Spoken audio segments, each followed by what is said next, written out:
you wanted to see the most important epics per class, and I have to say, we do it in the same way, right? We go from Druid to Warrior and then the neutral ones. I looked at all the epics. They're like 350, I think around 350. Damn, most of them suck. Like, I show you around 50 to 60 that are good to mediocre, but damn, epic cards suck. Like, I mean, look at this. Look at this. Omega lol squared. Like, holy shit, they're garbage. Which is why I show the ones you can keep and probably use in different decks. And we start off with Druid. Real quick, in the description down below, there's absolutely everything. First off, for Druid, we have the ultimate value thing that you usually play in either Jade Druid, Combo Druid, Malagos Druid, if that is ever a thing again. It's just value, you see the card. Branching Paths is always good because what do you do against aggro? You just go for armor. You want to draw? You draw. You want to give your minions attack? You do it. You can even play it in Token Druid. Not really, but you could. Overall, it's just a very versatile card. And lastly, we do have Living Mana. The thing about Living Mana is, if you play it in Token Druid, you usually win. If your opponent can't clear it. And even if he clears the first wave, you have a second copy. It's only in Token Druid though. And even then, not in all lists. But those would be the 3 epics I would keep. All the other ones, no joke, they suck. They're really bad. For Hunter, I would say you don't need any epics. Like, I show you 3, but those are the 3 you might want to play. 9 lives is only good if you want to play something like Death Rattle Hunter, where you resurrect, for example, Sylvanas, like Dane does in his Death Rattle Hunter build. Or you want to resurrect Sneeds, or go for some memes. And that is not really a deck you ever encounter on ladder. You can play it for fun, but it's not competitive. At least not now. Master's Call is good in Spell Hunter if you want to draw a specific card. For example, a Malagos Hunter, if you really want that Barnes and the Torison, or the Torison, or the Malagos, anything. And Snake Trap doesn't really see play, but I thought it's at least decent. You don't really want to play it in any deck, not even in Secret Hunter, but it does exist. And I would keep it. So those 3 are fine, the rest... lol. Like, I mean, the fuck is this? Yeah, good luck playing this. Let's move on to Mage. We're the first decent epics, and even they don't see too much play. There's one card you always heard about, you always seen. It's Ice Block. Ice Block is just... you have another round to live, and then you play a second copy of it. You live another turn. It's... for 3 mana, it's pretty damn good. You should have that. Not just for OTK Mage, but also for Reno Mage, for... basically any mage deck. Even if you play aggressive mage, you have another turn to draw a card, you top deck Fireball, or Frostbolt, or Ice Lance, and go face. Meteor only sees play in as a one-off in Reno Mage and Control Mage, kind of, but no one plays Control Mage. So as of right now, Meteor doesn't see play, because no one plays Reno Mage. Primordial Gryph is pretty good. You do have lots of spells in WoW that are pretty garbage, but if you hit the right ones, Glyph is pretty decent. You can play it in Quest Mage, Aggressive Mage, basically any mage. It's pretty versatile. The Mana Cycle recently saw a lot of play in Quest Mage, where you play Elemental Evocation into this guy. And then you get like a whole hand of spells, because due to Sorcerer's Apprentice, you do play all those 1 mana spells. For example, Magic Trick. Do Magic Trick and do another Magic Trick. Then you have 3 spells. Elemental Evocation, spell number 4, into a 0 mana 2/2. It's pretty good. But outside of that, maybe you want to play it in Standard, right? In those Conjurer Mages. Lastly, we do have Simulacrum, which is only good if you want to play OTK Mage. Only in there. You might theoretically want to play it in Quest Mage as well, where you play the aggressive version with Arcane Giant and then get copies of the Arcane Giants, but usually just in OTK Mage, Exodia. 4 apprentices, Tony. You need more apprentices. Simulacrum helps on that. Next up, Paladin, which is kind of a surprise, because if we take a look at that, what's that? 2. Like, no joke. Type in epic, click on all cards, look at all the epics, there are 2 that are good. Those 2. Call to Arms, only in Murloc Paladin, or in anything that is not Odd Paladin. To, I don't know, summon shaded minibot and stuff like that. And obviously Quartermaster for Odd Paladin. And that's it. That's all you need. Paladin is pretty cheap in terms of epics. You don't even need the second one, you need Quartermaster. That's all you need, because Level Up got nerfed and is completely unplayable at the moment. Now to Priest. Oh, look at this. It's Big Priest. Basically. Like, you see those 5 cards. What is it? It's Big Priest. You have Bot Clear number 1, which is Light Bomb, which is just pretty damn good. You have Psychic Scream, probably the most overpowered Bot Clear ever, because you don't trigger Death Rattles, you don't trigger anything. You just shuffle that stuff into your opponent's deck. They want to play a combo? Well, good luck drawing all the stuff that was on the board. Psychic is really damn good. Like, really good. And Shadow Visions is basically another Psychic, another Mind Blast, another anything. Wonderful cards. Kinda broken. Dragonfire Potion might be the most fair one that you don't necessarily need. Usually if you play any bigger bot clear, it's either Light Bomb next to Psychic, right? It's either Light Bomb or Dragonfire Potion. One of those two. You can play both, but usually one of those two. So if you never open GVG packs, you probably might have Dragonfire Potion, but Light Bomb might be a little bit too expensive. Now look at the minion. Isn't that PTSD in form of a minion? Yes, it is. It not just has Taunt, it also has Lifesteal. Why does it have Lifesteal? Because, yeah, make Priest the cancerous class. Thanks, Blizzard. So in short, 4 spells, 3 of them are needed, either Light Bomb or Dragonfire Potion, and Obsidian Statue. And then if you play, let's say Dragon Priest, you don't even need the Dragonfire Potion, as weird as it sounds. You don't even need the potion that has the word dragon in it. It's basically, if you want to play Big Priest, you usually have those. For Rogue, Prep always saw play. Always. Turns out 0 mana gain 3 mana crystals basically is pretty broken for spells. You use it Prep Myros, Prep Raiding Party, you encounter it yourself. Prep is damn good. Even though it's 0 mana, because of it, it's broken. Not like, oh, it's a 0 mana card that has no value. No, this one is broken. You do play Doomerang as a one-off in Kingsbane. Maybe 2-off, but usually just as a one-off. Because you have your giant weapon, let's say 7 attack, you throw it on a minion. It's basically Fireball for 1 mana, like Druid Spellstone. And you get your weapon back. So it does have +2 durability. Then you have the fun package. If you want to play Espionage, if you just want to play the game for fun, you do have Cutlass and you do have Espionage. Only if you want to play for fun. If you want to play for those random moments, for those good times in Hearthstone. Basically then. And if you want to play something like Odd Rogue or Tempo Rogue, you do have Vilespine Slayer. Vilespine doesn't really see play in Kingsbane. So if you want to play Kingsbane, the first 2 for fun, the other 2, and Vilespine is a good overall card. Because having Assassination, the 5-mana spell, in form of a minion, with a 3/4 body, which is a 3-drop, is pretty good. And then for Shaman, well, yeah, turns out Shaman doesn't really play Apex. Like, if you want to play Shudderwock, you do play Farsight. It's a pretty good card, and the golden animation looks wonderful. But besides that, you can also just add Ancestral thingy, the draw 2. Like, the cost reduction is nice, but it's not 100% needed. Like, it's still RNG what you draw. So the card isn't consistent. It's not really needed. And Unstable Evolution, do you want to play for fun? Because I do. I have that twice. But Shaman really doesn't need Apex. You can play Warlock Shaman, even Shaman. Anything. The epic cards in the Shaman class are really mediocre. Now for the most expensive class that I decided to play in full golden is Warlock. We have 7. 7 epics that do see play consistently. I would say more like 4 to 5, but let's just go through them, right? If you want to play Mechathin, which you do play. If you want to beat Priest, go for an OTK. Have a safe way to win the game if there's no combo disruption. You do need Bloodbloom Catechism. Besides that, Bloodbloom is only used in Darkest Hour, which in itself is pretty damn expensive. You need like, I don't know, 5 epics, 12 legendaries, 500,000 dust. Probably a little bit too expensive. But besides that, we do have Nosferatu, which sees playing Control Warlock, which doesn't really exist, but you do play it as a one-off in Arena Warlock. Because if you play Torison, Bran, and Nosferatu, and then Zola on Nosferatu, you can burn up to 6 cards from your opponent's deck, which usually wins you the control matchup.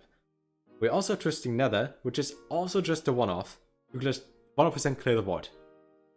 Besides Death Rattles, obviously. But it's a very consistent card, sees play for years.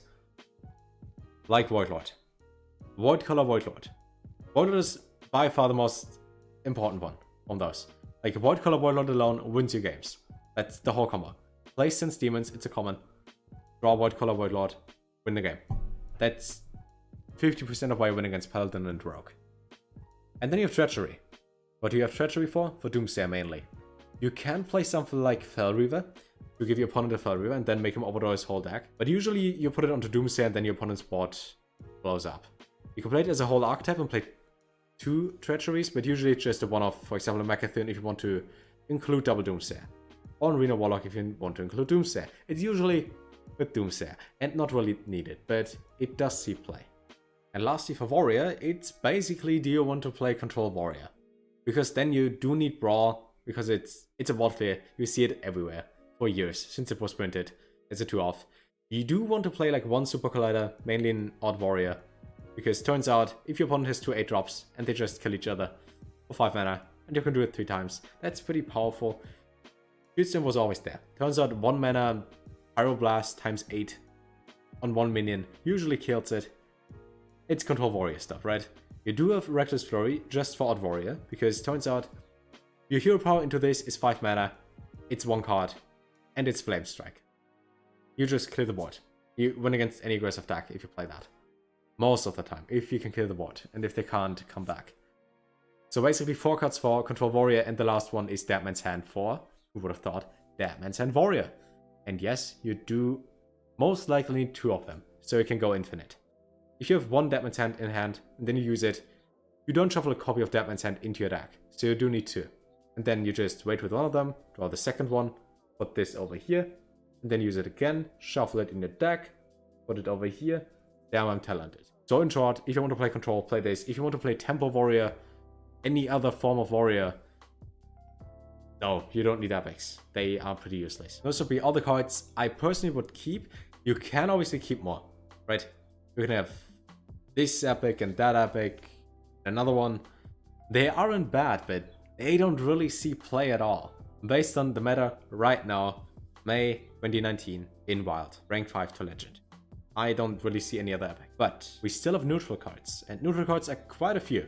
They are almost in categories, so let me try to describe them in those categories. We have the combo/combo disruptor cards. If you want to play Cube Warlock, you have to have the cube. That's it. If you want to play Corpse Taker, even Shaman, or Shudderwock Shaman, you probably play Corpse Taker. But that's it. If you want to play Darkest Hour Warlock, you do need the Nerubian Reveler. You maybe want to put him into even Warlock, or even anything, to win against Priest or Mage. But he doesn't really see much play. And Jade Druid is overall just the card that wins you the game against any combo deck. Your opponent wants to play Exodia? Yeah, you take his combo. Your opponent wants to play Shudderwock? Take his combo. It's out of his hand. 100% would keep all of them. Jade Druid as a one-off, the other ones probably as a two-off. Then we have epics that usually see play as a one-off, besides Doomsayer, who's usually a two-off in almost any deck that wants to not lose the early game. Doomsayer is just great. It's 0/7, don't want to attack with it, so it has all the stats and health, rolls off the board. It's red. Like him. Primordial Drake doesn't really see play at all, but you could play him in Dragon Priest, but then there has to be a priest who isn't Big Priest.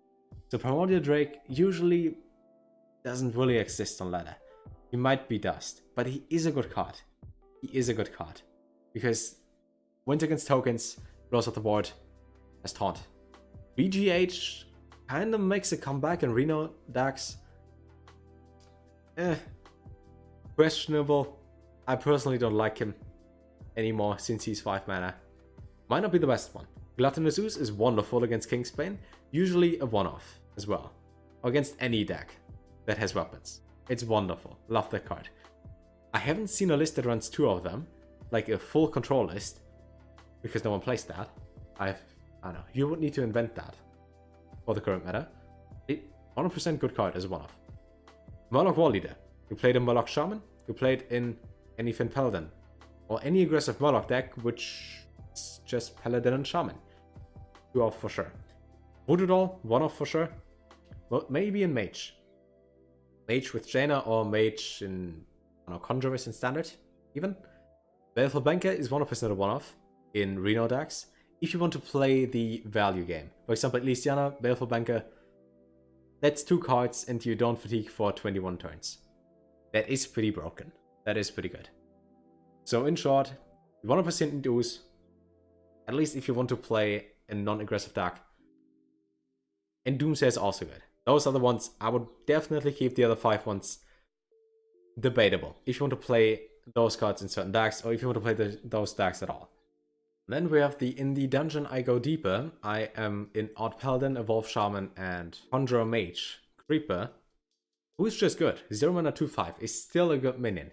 It's a free 3-drop. And if you buff it, it's a 5/5 with Blessing of Might. Usually sees play as a 2-off. One Skulking Geist, because Druid does exist. If Druid isn't there, Skulking Geist is pretty useless. You just play it to win against Jade Druid. Because if your opponent can't go infinite, they do fatigue. And they do lose at some point. Skulking Geist only for Druid. Maybe Kingspin or Mage, but usually just Druid. Captain for Pirates, mainly Kingsbane. And Pirate Warrior, you could play it in Odd Rogue, but there isn't that much Odd Rogue.